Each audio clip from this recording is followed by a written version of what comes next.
नमस्कार सर्वांना, मी प्रांजली. देवपूजा बऱ्याच जणांकडे नवरात्रीच्या 9 दिवसांमध्ये देव सुद्धा घटी बसवलेले असतात आणि देवांची पूजा केली जात नाही. तर जेव्हा कुळाचार पूर्ण होतो नवमीच्या दिवशी किंवा दशमीच्या दिवशी, तुमच्याकडे नवमीच्या दिवशी कुळाचार असेल तर नवमीच्या दिवशी बऱ्याच जणांकडे देवपूजा केली जाते. पण बऱ्याच जणांकडे काय आहे ना की नवमीच्या दिवशी जरी कुळाचार असेल तरी सुद्धा दसऱ्याच्या दिवशी देवपूजा केली जाते.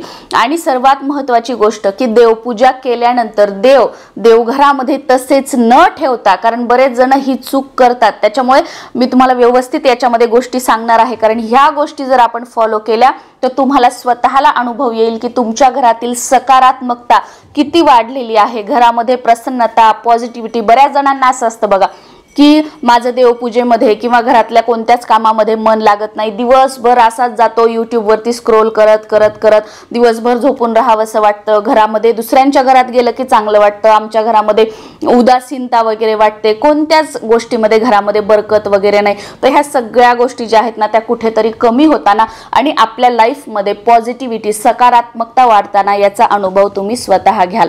आणि बऱ्याच जणांकडे काय, जर दसऱ्याच्या दिवशी घट तुमचे उठत असतील, कुळाचार असेल तर त्याच दिवशी मग देवपूजा जी आहे ती केली जाते. ही सुद्धा कमेंट मला आली होती की देवपूजा जी आहे ती घट हलवण्याच्या अगोदर करायची का नंतर करायची. देवपूजा जी आहे ती घट हलवल्याच्या नंतर करायची असते. आता इथे तळी सुद्धा भरण्याचा एक प्रश्न आला होता की तळी कधी भरतात. तर बघा, बऱ्याच जणांकडे घट हलवण्याच्या अगोदर तळी भरली जाते आणि त्याच्यानंतर घट हलवला जातो. घट हलवताना नेहमी तो उत्तरेकडे हलवावा, यामुळे तुम्हाला खूप चांगले अनुभव, सकारात्मक ऊर्जा जी आहे आपल्या घरामध्ये बघायला तुम्हाला मिळेल. त्याचबरोबर बऱ्याच जणांकडे घट हलवले जातात आणि दसऱ्याच्या दिवशी संध्याकाळी तळी जी आहे ती भरली जाते. तर तुमच्या कुळाचाराप्रमाणे तुमच्याकडे कशा पद्धतीने केलं जातं, कधी तळी भरली जाते, त्या पद्धतीने तुम्हाला या गोष्टी फॉलो करायच्या आहेत. आता तुम्ही नवरात्रीचे 9 दिवस घटस्थापना केली असेल, देवांची पूजा केली नसेल 9 दिवस, तरी सुद्धा ह्या गोष्टी फॉलो करायच्या आहेत. अखंड दिवा लावला असेल किंवा नसेल तरी सुद्धा ह्या ज्या गोष्टी आहेत ना त्या आपल्याला फॉलो करायच्या आहेत. अगदी म्हणजे प्रत्येकाला, माझ्यापासून तुमच्यापर्यंत, भलेही आपल्या गावाकडे घट असतील तरी सुद्धा आपण जिथे कुठे राहतो, नोकरीनिमित्त, व्यवसायानिमित्त, तिथे ह्या ज्या गोष्टी आहेत त्या उद्या दसऱ्याच्या दिवशी आपल्याला फॉलो करायच्या आहेत. आणि तुम्ही नवरात्रीच्या दिवशी तुमच्याकडे देवपूजा केली जाते तर त्या दिवशी ही गोष्ट फॉलो करा. काय करायचं आहे की या दिवशी आपण देवांना, देव जे सगळे आहेत तांबणामध्ये घेतो आणि देवांना एकत्र सगळ्यांना ठेवून आपण त्यांच्यावर पाणी टाकतो, त्यांना आंघोळ घालतो. पण असं करायचं नाहीये. शक्य झालं तर काय करा, तुमच्या देवघरामध्ये ज्या सगळ्या मूर्ती आहेत ती एक एक तांबणामध्ये घेऊन त्यावर अभिषेक करायचा आहे. जसं की तुम्ही आता गणपतीची मूर्ती घेतली, आता अभिषेक म्हणजे खूप सागर संगीत, खूप हे ते, तसं काही नाही. एक सुरुवातीला गणपतीची मूर्ती तांबणामध्ये घ्यायची फक्त 5 वेळा. ओम गण गणपते नमः, ओम गण गणपते नमः, ओम गण गणपते नमः. 5 पळी पाण्याने आणि त्याच्यानंतर 5 पळी पंचामृताने आणि परत 5 पळी पाण्याने, या पद्धतीने सगळ्या मूर्तींना अभिषेक घालायचा आहे. कारण तुम्ही 9 दिवस पूजा वगैरे केली नव्हती. आणि ठीक आहे, तुम्हाला सगळ्या मूर्तींना अभिषेक घालणं शक्य नसेल तर तुमची ती जी कुलदेवी आहे किंवा जे कुलदैवत आहेत त्यांचे टाक असतील किंवा त्यांच्या मूर्ती असतील तर त्यावर आवर्जून अभिषेक घाला आणि बाकी देवांना जे आहे ते तुम्ही स्नान घालू शकता.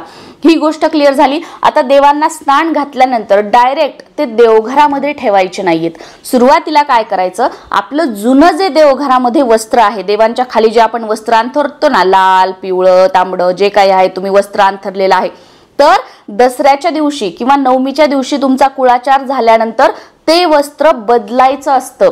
तेच वस्त्र ठेवून त्याच्यावरच देव ठेवायचे नसतात, ते वस्त्र बदलायचं. त्याचबरोबर तुमचे देव पुसण्यासाठीचं जे वस्त्र असतं ना ते सुद्धा बदलायचं असतं, ते नवीन घ्यायचं. आणि देव पुसण्यासाठी जो आपण टॉवेल किंवा जो नॅपकिन आपण घेतो त्यानेच, देवाला गंध वगैरे लावलेले हात पुसायचे नसतात, त्यामुळे गंध वगैरे लावलेले हात पुसण्यासाठी सुद्धा एक छोटासा नॅपकिन वेगळा करायचा आहे. आता देवघरातलं जुनं वस्त्र काढून घ्यायचं, त्या जागी नवीन वस्त्र, कोरं, तुम्हाला कोणीतरी ओटीमध्ये वगैरे दिलेलं ब्लाउज पीस किंवा कुठेतरी तुम्हाला मिळालेलं ब्लाउज पीस, तुम्ही वापरलेलं ब्लाउज पीस, असं अंथरायचं नाही. नवं कोरं करकरीत जे असतं तर ते वस्त्र देवघरामध्ये अंथरायचं आहे आणि त्याच्यावर तुम्हाला देवतांची स्थापना करायची आहे। आणि त्याचबरोबर नवीन जे आपण नॅपकिन देव स्वच्छ करण्यासाठी पुसण्यासाठी किंवा कपडा घेतला होता त्याने देवांना स्वच्छ करायचं आहे, स्नान घातल्यानंतर कोरडं करायचं आहे। देवघरामध्ये सर्व देव जिथे त्यांची जागा आहे तिथे ठेवायचे आहेत। त्याच्यानंतर आपल्या कुलदेवीचा जो टाक असेल, मूर्ती असेल किंवा फोटो असेल त्यांना हळद कुंकू अर्पण करायचे आहे। बाकीचे देव वगैरे जे आहे त्यांना गंध वगैरे सगळं लावून फुलं वगैरे अर्पण करून काहीतरी गोडाचा, अगदी साखरेचा किंवा फळाचा किंवा तुमच्याकडे या दिवशी पुरणपोळीचा वगैरे नैवेद्य दाखवलेला असेल तर तो सुद्धा नैवेद्य आपण घटाला तर दाखवायचाच आहे पण देवघरासमोर सुद्धा दाखवायचा आहे। तर या पद्धतीने घट हलवल्याच्या नंतर तुमच्याकडे नवमीला करत असतील तर नवमीला आणि दशमीला करत असतील तर दशमीला देवपूजा जी आहे ती करायची आहे। बाकी अष्टमी, नवमी आणि नवमी दसरा एकत्र आहे तर तुमचे घट जर नवमीला हलत असतील तर ते कशा पद्धतीने हलवायचे, घट उचलताना काय म्हणायचं वगैरे सगळी माहिती असणारा व्हिडिओ चॅनलवर आलेला आहे, तो तुम्ही बघू शकता। त्या व्हिडिओची लिंक मी खाली डिस्क्रिप्शन मध्ये तुम्हाला देईल। आणि त्याचबरोबर नवमी आणि दशमी तिथी, नवमी तिथी कधी संपते, दशमी तिथी कधी सुरू होते, उपवास कधी सोडायचे हा सुद्धा व्हिडिओ आलेला आहे, तो तुम्ही बघू शकता। त्या व्हिडिओमध्ये अगदी सविस्तर टायमिंग सहित कोणती तिथी कधी संपते, कोणती तिथी कधी सुरू होते ही माहिती सांगितलेली आहे। त्या व्हिडिओची लिंक सुद्धा मी तुम्हाला खाली डिस्क्रिप्शन बॉक्स मध्ये देईल, तर तुम्हाला सर्व माहिती मिळून जाईल।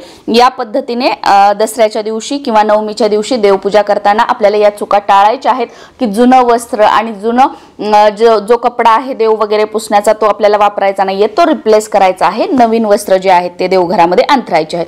आणि जे देवांचे सुद्धा वस्त्र आहेत ते सुद्धा बरेच जण या दिवशीपासून नवीन वापरतात।